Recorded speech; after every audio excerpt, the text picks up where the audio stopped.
আপনি ধর্ষণজনিত অপরাধে রুজুকৃত মামলার তদন্তকারী কর্মকর্তা।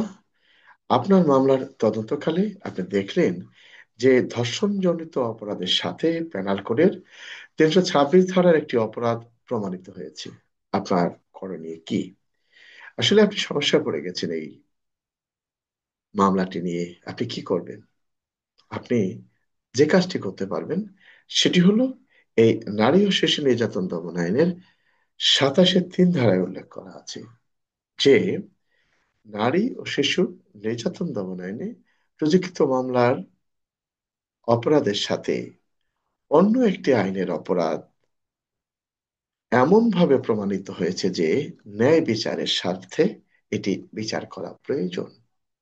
তাহলে এই ধারায় বলেছে যে অপরাধটি নারী ও শিশু নির্যাতন দমন আইনের অপরাধের সাথে ওতপ্রোতভাবে জড়িত, তাহলে একই আদালতে একই বিচারক এই মামলার বিচার কার্য পরিচালনা করতে পারবেন। তার মানে নারী ও শিশু নির্যাতন দমন আইনে রুজুকৃত মামলার বিচার যে আদালত করতে পারবেন, প্যানেল করে 326 ধারার যে অপরাধটা প্রমাণিত হয়েছে সে বিচারটাও সংশ্লিষ্ট আদালত করতে পারবেন। তাহলে আপনি কি করবেন?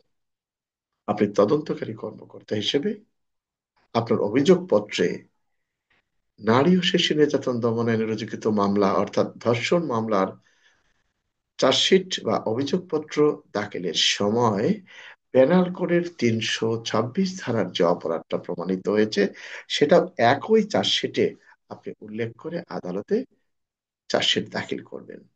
আপনার ভয়ের কিছু নেই। তবে আপনাকে একটু কষ্ট করতে হবে। কষ্টটি হলো 326 ধারার যে অপরাধটা প্রমাণিত হয়েছে এই অপরাধটা এমন ভাবে আপনি আপনার অভিযোগপত্রে উল্লেখ করবেন যাতে আদালত এক নজর দেখলেই বুঝতে পারেন যে ধর্ষণজনিত অপরাধের সাথে এই 326 অর্থাৎ মারাত্মক বা বিপজ্জনক অস্ত্র দ্বারা গুরুতর আঘাতের অপরাধটি প্রমাণিত হয়েছে। ভালো থাকবেন। ধন্যবাদ।